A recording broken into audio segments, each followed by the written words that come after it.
안녕하세요. 행복한 재테크 진행의 박보경입니다.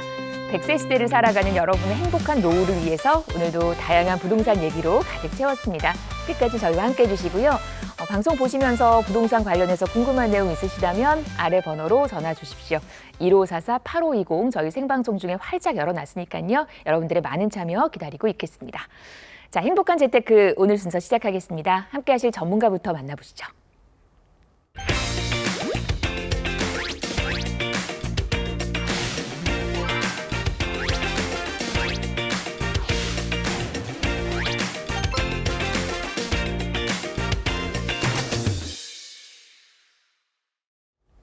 네, 저희 오늘은요 이동주 전문가와 이 시간 함께하겠습니다. 어서 오십시오. 네, 안녕하세요. 반갑습니다. 네, 규제가 시장에 작동을 하자마자 지금 시장이 굉장히 지금 혼란한 상황에 빠져 있는 것 같습니다. 자, 이렇게 혼란한 시기일수록 여러분들이 좀 정확하고 명확하게 분석하는 이런 지혜가 좀 필요한데요.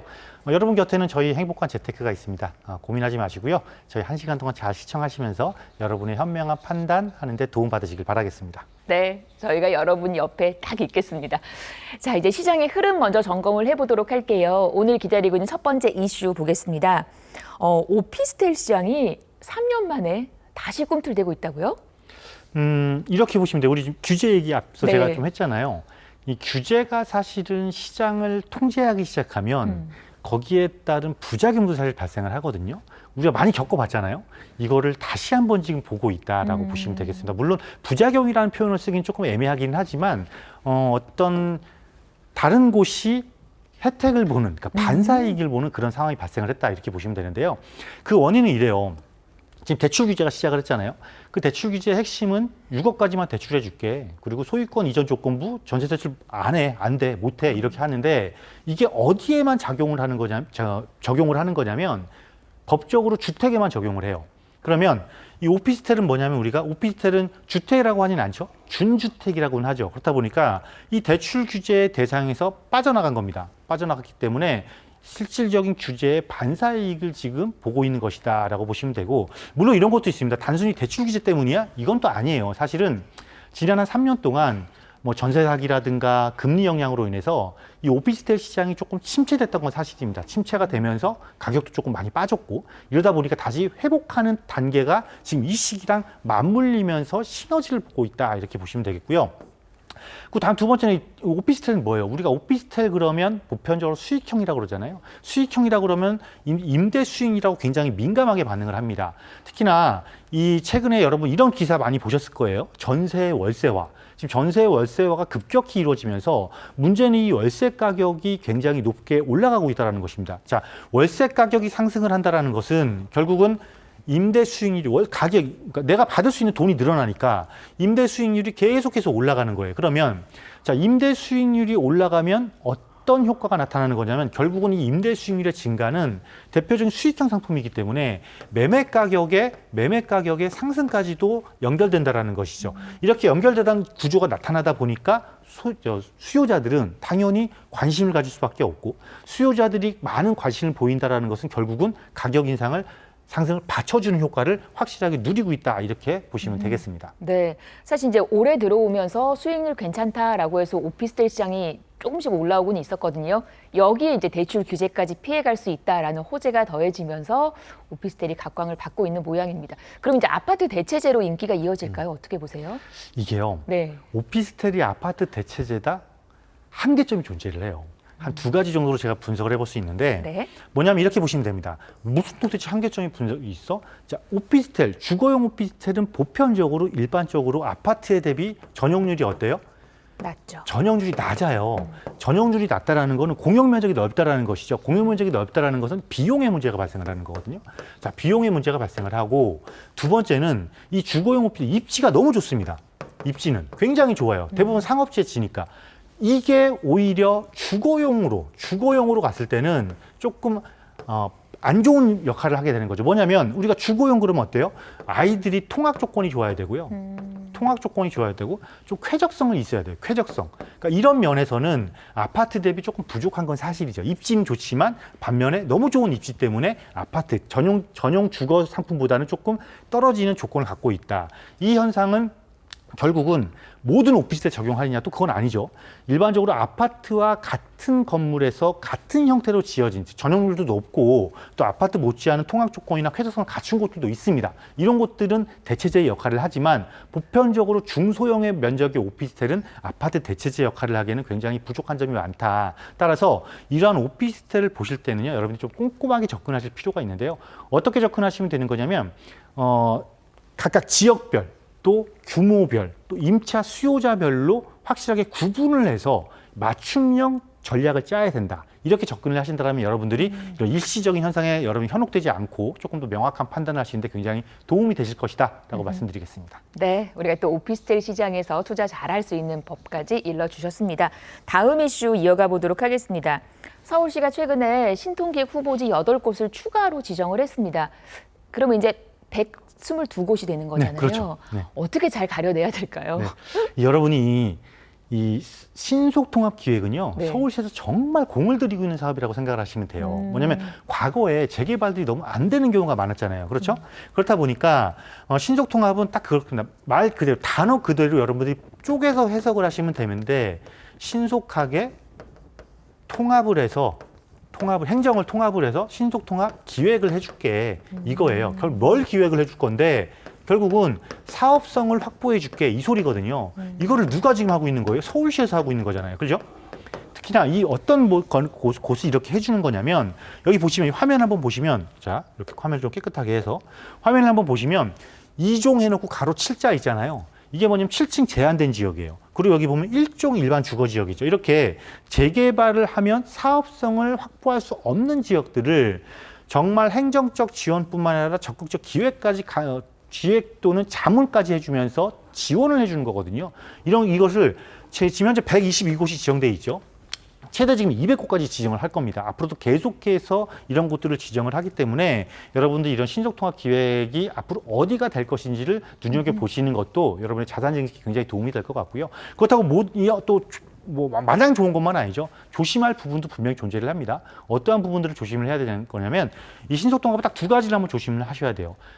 재개발이 되면 가장 중요한 건 뭐예요? 내가 아파트 입주권을 받을 수 있어 없어잖아요. 그래서 권리 산정 기준이라는 게 있으니까 그걸 굉장히 꼼꼼하게 잘 따져보셔야 되고 두 번째는 이렇습니다. 이 신속통합 기획으로 지정이 되면 서울시에서는 이 사업 속도를 빠르게 하기 위해서 투기를 방지하려고 하거든요. 그렇다 보니까 토지거래 허가 지역으로 묶여져요. 그러니까 거래를 하려면 토지거래 허가를 받아야 된다는 것이죠. 이래서 잘못하면 계약했다가 내가 토지거래 허가 못 받는 경우도 발생할 수 있으니까 이러한 두 가지 부분도 꼼꼼하게 체크하시고 접근하시면 앞으로 서울시의 주거정비 방향과 맞춰서 여러분들의 투자성에도 굉장히 도움이 될 것이다라고 말씀드리도록 하겠습니다. 네, 신통기획 관련해서 얘기를 또 나눠봤습니다.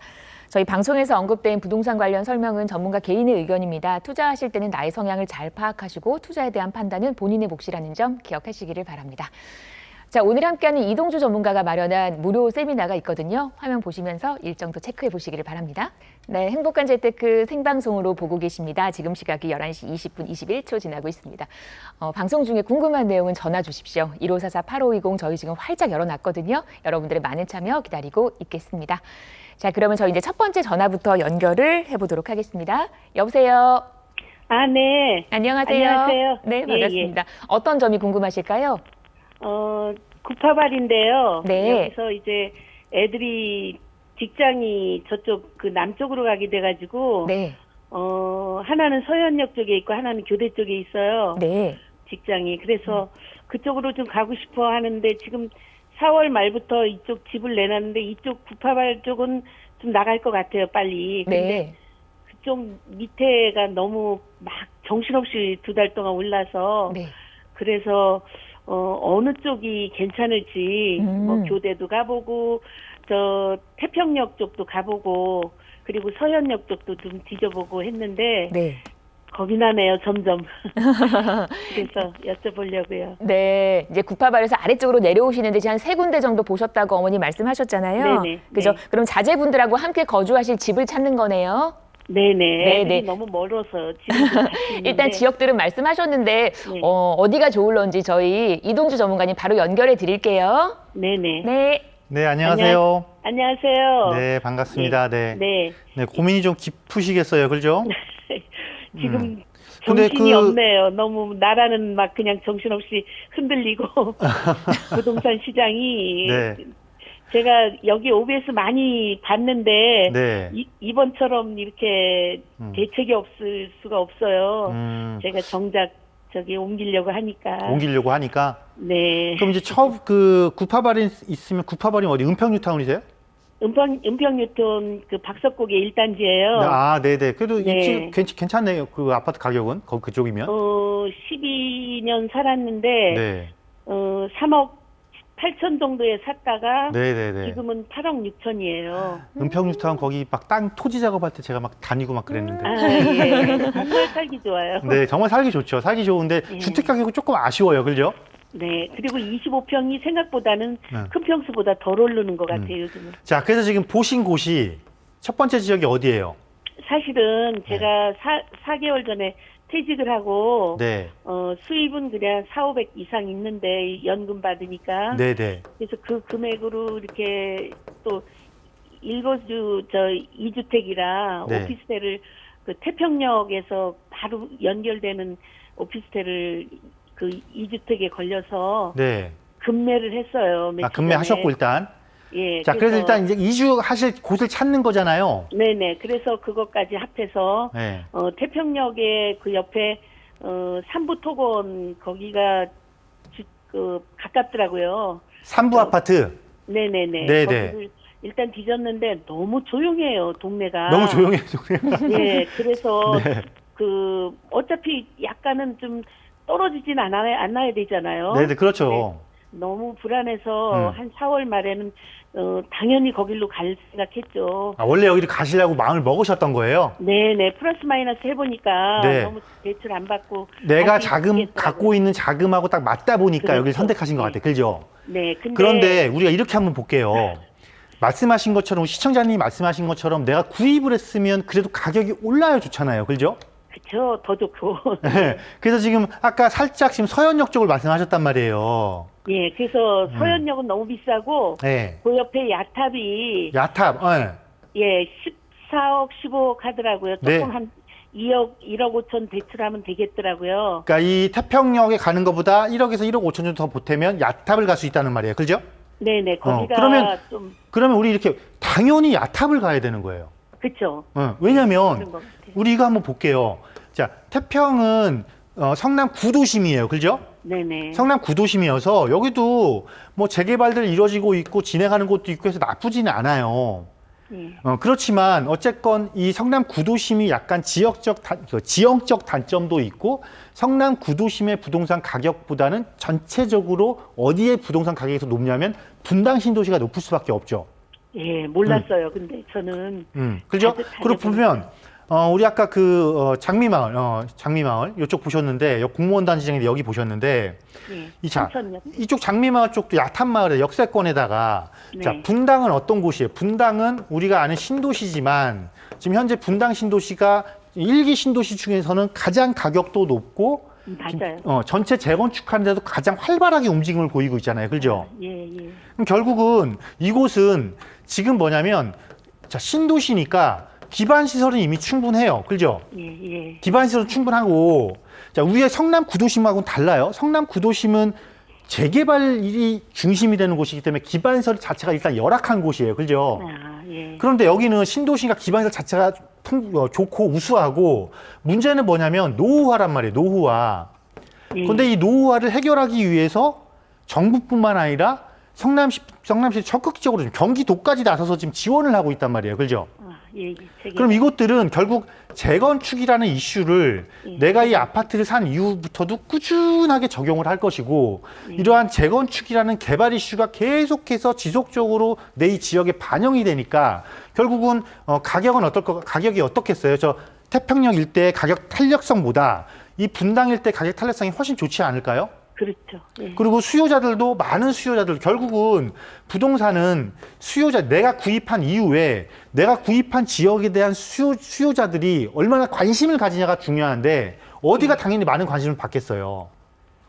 당연히 야탑이겠죠. 그렇죠. 그러니까 지금이니까 1억 5천 정도의 차이밖에 안 나지만 예. 분당 신도시가 이제 본격적으로 재건축 시작할 거란 말이에요. 선도지구. 네네. 우리가 지난주부터 한번 다뤘던 것 같은데, 그리고 이제 2차 선도직을 지정할 거란 말이에요. 아, 그죠?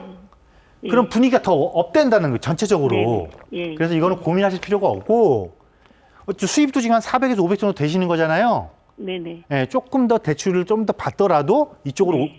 야탑으로 선택을 하세요. 아시겠죠? 네, 네, 네. 알겠습니다. 네. 네. 고맙습니다. 네, 반가웠습니다. 분당 야탑 쪽으로 들어가는 게 좋겠다라는 얘기로 마무리를 짓겠습니다.